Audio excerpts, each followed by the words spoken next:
बिस्मिल्लाहिर्रहमानिर्रहीम। अस्सलाम वालेकुम। MTH 301 असाइनमेंट नंबर 2 आपकी आ चुकी है और इसको आपने 30 डेट से पहले सबमिट करवाना है। ठीक है, आज की वीडियो में जिस सेक्शन के असाइनमेंट का सोल्यूशन शेयर करूंगी, ठीक है, उनके इंचार्ज का नाम है फैजुर रहमान। ठीक है, 100% करेक्ट सोल्यूशन शेयर करूंगी। अगर आपको व्यू की पेड सर्विसेज चाहिए, ठीक है, कोई भी, तो आप हमसे व्हाट्सएप पे रब्ता कर सकते हैं। इस सब्जेक्ट की क्लासेस लेनी है या मैथ की किसी सब्जेक्ट की, तभी कांटेक्ट कर सकते हैं।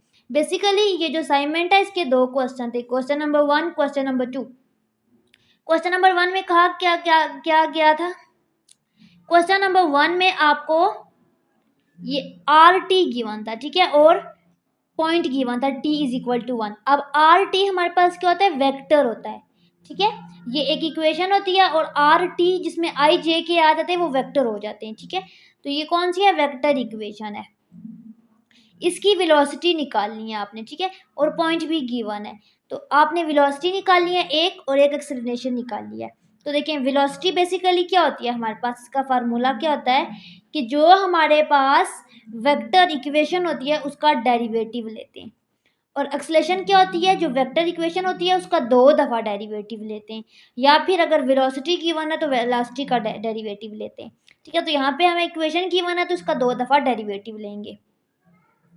अब यहाँ पे सबसे पहले हमारे पास क्या है, आर टी, जो हमें क्वेश्चन में गिवन है। ठीक है, ये चीज़। अब पॉइंट भी गिवन है, सबसे पहले इसका डेरिवेटिव लेंगे। तो देखें, डेरिवेटिव लेने का तरीका, या तो आप इन तीनों का अलग अलग करके डेरिवेटिव ले सकते हो, ठीक है, या इकट्ठे। मैं इकट्ठे लूँगी। अब जब इकट्ठे ले रहे हो तो आपकी मर्जी है कि ये जो डी टी है इसको अलग अलग ऐसे लिख लो या फिर डायरेक्ट कर लो। ठीक है, डायरेक्ट भी कर सकते हो, जो आपको सूटेबल लगे आपने वही करना है। आपको बताने का मतलब ये है कि आप थोड़ा सा चेंज कर लेना असाइनमेंट को। ठीक है, जो भी पैटर्न आप फॉलो करना चाहो, बस आपका आंसर ठीक होना चाहिए।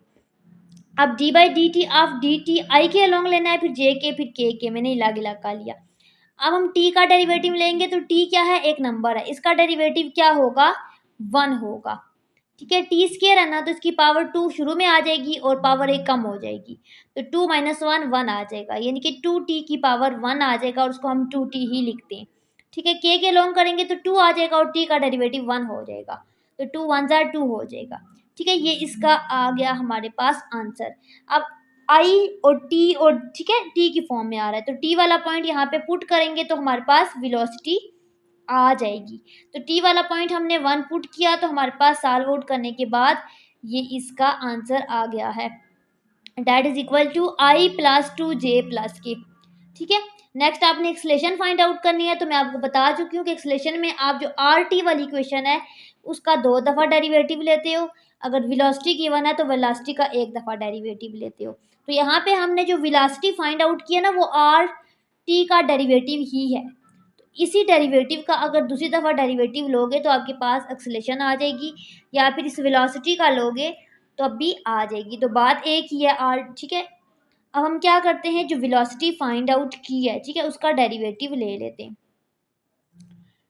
ये आई प्लस 2tj प्लस के, अब इसका डेरिवेटिव क्या आ जाएगा। अब यहाँ पे देखिए, आई का इलाक करके ले सकते हो, ठीक है, जे का इलाक करके, के का इलाक करके।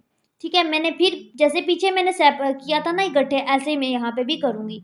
डी बाई डी टी, इसका मैंने इलाक इलाक कर लिया, आई के अलोंग, जे के अलोंग, के अलोंग। अब इसका डेरिवेटिव लेंगे, आई का डेरिवेटिव क्या है, इसके साथ क्या है, 1। तो गिनती का कोई भी नंबर होता है ना, 1 2 3 कांस्टेंट, उसका डेरिवेटिव हमेशा 0 होता है। यहाँ पे 1 है तो यहाँ पे कुछ भी नहीं है, 1 है, 1 का डेरिवेटिव 0 हो जाएगा। यहाँ पे 2t है तो 2 आ जाएगा और t का डेरिवेटिव 1 हो जाएगा, 2 1 2 आ जाएगा। यहाँ पे कुछ भी नहीं है, 1 है, 1 का डेरिवेटिव 0 होगा, बिकॉज कांस्टेंट का डेरिवेटिव 0 होता है। तो ये वाला क्वेश्चन भी खत्म, ये वाला क्वेश्चन भी खत्म, 2j जस्ट आ जाएगा। अब आपने जो एक्सेलरेशन निकाली है उसमें पॉइंट पुट करना है, t इज इक्वल टू 1। ठीक है, अब यहाँ पे देखिए 2j है, यहाँ पे कहीं पे भी t यूज़ नहीं हो रहा, इट्स मीन कि आपको t की वैल्यू पुट नहीं करनी, पुट यहाँ पे कहीं पे भी नहीं हो रही। ठीक है, ये इसका आंसर आ जाएगा इसकी एक्सेलरेशन का।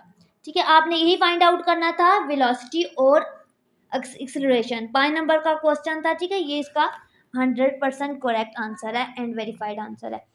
नेक्स्ट क्वेश्चन नंबर 2, इसमें आपको ये फंक्शन गिवन था और आपको कहा गया था इसकी डबल इंटीग्रेशन निकालें। तो ये देखें dx dy यूज़ हो रहा है, इट्स मीन कि ये पोलर कोऑर्डिनेट की बात हो रही है। तो पोलर कोऑर्डिनेट में आपकी मर्जी होती है dx का लो या dy का लो या dy का पहले लो या dx का लो, डेरिवेटिव या इंटीग्रेशन, ठीक है, व्हाटएवर।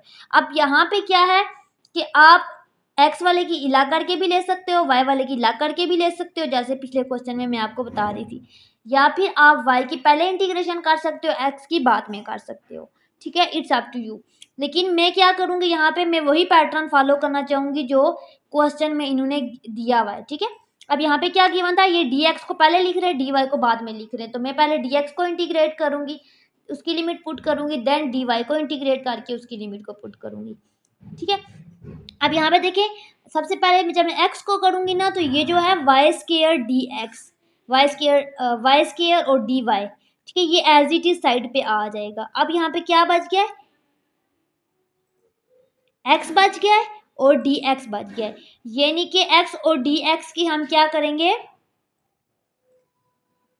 इंटीग्रेशन करेंगे। तो x की इंटीग्रेशन में एक पावर ऐड होगी, x की पावर 1 है तो 1 + 1 2 हो जाएगा, तो इसकी इंटीग्रेशन आ जाएगी x की पावर 2 और डिवीजन में भी 2 आ जाएगा। इसकी लिमिट हमारे पास क्या थी, 0 और वाई स्क्वायर, तो लिमिट पुट करेंगे 0 और वाई स्क्वायर नेक्स्ट स्टेप में, ठीक है। अब 0 वाई स्क्वायर को जब पुट करेंगे तो अपर लिमिट माइनस लोअर लिमिट होता है।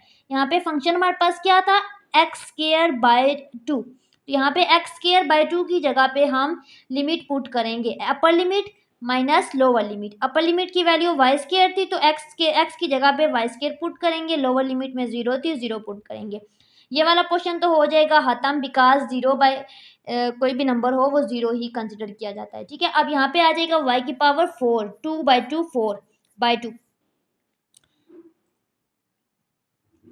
अब यहाँ पे देखें y 4/2 आ गया और ये y2 साइड पे क्वेश्चन में, ठीक है, गिवन था, इसको हम साइड पे लिखते आ रहे थे। अब इसको हम क्या करेंगे, y2 + y4 हमारे पास हो जाएगा, y4 और 2 बेसिस सेम हो तो पावर ऐड होती है, ठीक है, यहाँ पे मल्टीप्लाई नहीं होगा, ये बात माइंड में रखें कि बेसिस सेम हो पावर ऐड होती है, दोनों की बेसिस y है तो 4 और 2 आपके पास क्या हो जाएगा, 6 हो जाएगा, 8 नहीं होगा, ठीक है, dy लिखेंगे। अब हमने इसको इंटीग्रेट करना है, ठीक है, 0 और 1 के अलोंग, तो y की इंटीग्रेशन जब करेंगे तो हमारे पास एक नंबर इंक्रीज होगा, y की पावर 6 थी तो y की पावर 7 हो जाएगी और वही पावर डिवीजन के नीचे भी आ जाएगी। लिमिट क्या थी, 0 1, इसको एज इट इज साइड पे लिख देंगे, 1/2 एज इट इज।